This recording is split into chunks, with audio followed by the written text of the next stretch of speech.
Welcome back to my channel, guys. It's time for another anime first impression video.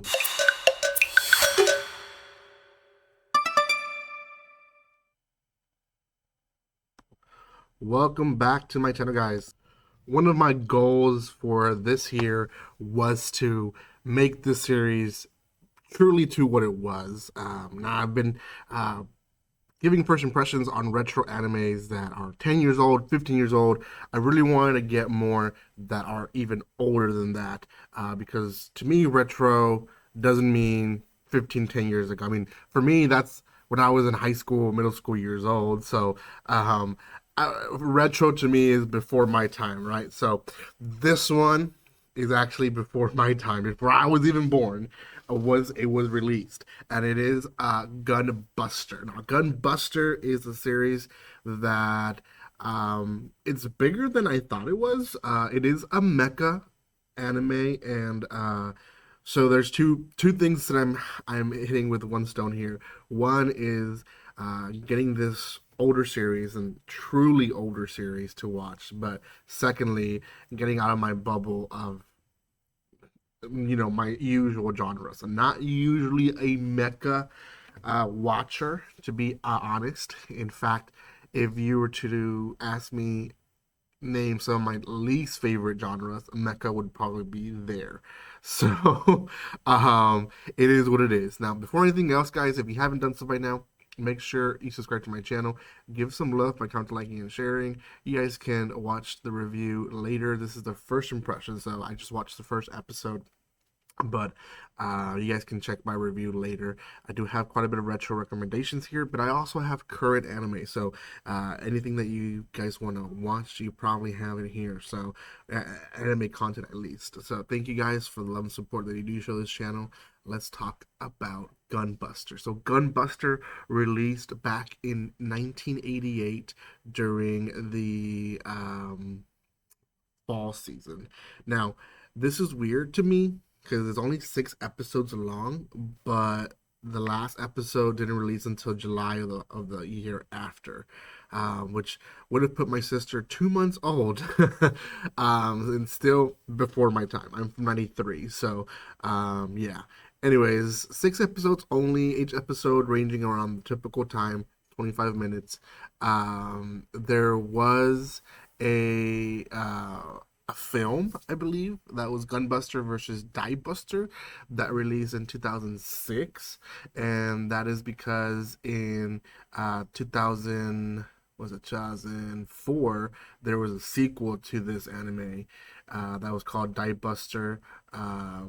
Gunbuster Diebuster, which was basically the second part to the series. It released, and it was success that they made a film with the original characters against, I guess, the new characters. And then that went so well that they released a manga through Kadokawa. I can't say the word. Kadokawa Shoten, which released for about 3 years, and it started in 2010. So last manga was 2013. So it's been 10 years since the last thing came out of the series. But the anime, which is what I'm watching, originally released back in '88. So I can't do the math right now, but it is like almost 30 plus years old, 36 years old, I think. So quite a bit of years, right?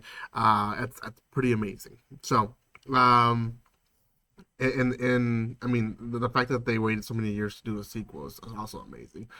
So the plot itself is that there's, I guess, space monsters that are attacking the world, and basically Earth is defending themselves with this, right? So it starts the story with basically a little girl being very proud of the dad. Now, I will say you can tell how anime has evolved with how characters are made, because current animes, if you were to animate a little girl, it would be super cute.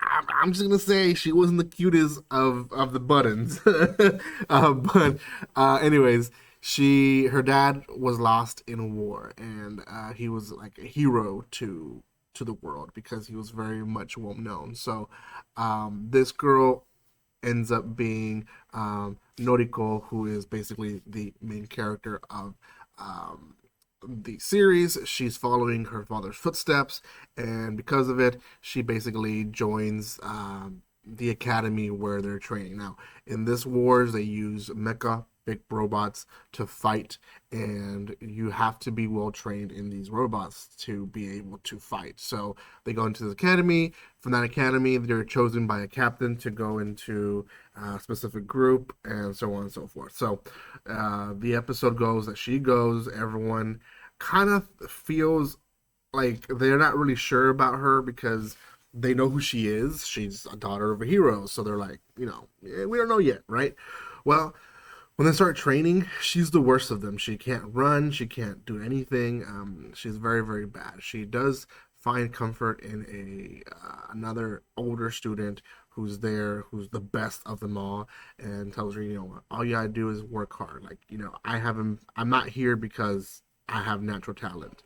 And she kind of explodes at that moment, but she lets her know that basically I'm here because I've worked my butt off, right? So it's no uh, oddness to it that they when Noriko gets chosen to be part of the special group, everyone basically turns their back on her and basically starts saying that it's nepotism, which pretty much is. But they kind of like say no, no, no, we see talent in her, um, and basically, some people start bullying her. There's one girl in particular who picks on her, and the second half of the episode is basically her picking a fight with her, and um, Noriko up to this point has been training.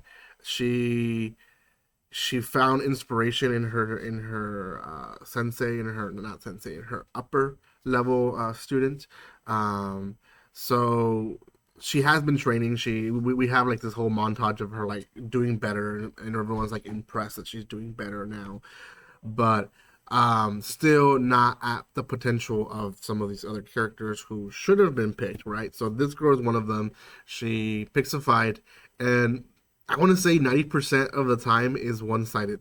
The bully is beating her up, everyone's watching, and Noriko just releases basically what she has. She turns everything off and just goes off by instinct, which is what she was told by her coach, and she ends up landing this big blow, hard enough that it puts the other girl down, and she can't stand up anymore, and she declares her the winner. That, in a nutshell, is the first episode. Is it good? It's actually better than I expected. I appreciate the realness of the other characters. I don't appreciate how they're made to be the villains per se of the episode, because if that were to happen to me, if I was a side character like that, I would definitely feel the same way. Nepotism is something that very much is real and happens all the time, and the fact that the anime tried to basically justify like no, she actually has natural talent. We we all knew, but the kids don't, so we just have to wait for her to release that natural talent. It just seems a little like too convenient for them, right? So, yeah, I like that I connect to some of these characters. Maybe not the main character, but connected with some of these characters. Connected to that sensei that she's been working her butt off, and she gets almost not almost she does get bothered when she's like, oh, it just comes naturally to you, and she's like, no, it does not come naturally to me. Like, I've been working my butt off so that it looks like that, but it's not like that, right? So I connect to that. I mean, and I think anyone who is good at or decent at their job, and they're told like, oh yeah, you make it look easy, like it's like no, like okay, yeah, I do, but at the same time as we're like this because we've worked and we've paid attention and we've done all the things that we should have done to get to that point. So, anyways, it is what it is. Good series. I'm excited to watch it. I don't know if I can find the second part, but hopefully I can. I know Gunbuster at the moment is in Crunchyroll, but I don't know if they have the second part there. So hopefully they do. Uh, Thank you guys so much for watching this. If you haven't done so by now, make sure you subscribe to my channel, and I will see you guys next time. Like always, don't be strangers. See you guys.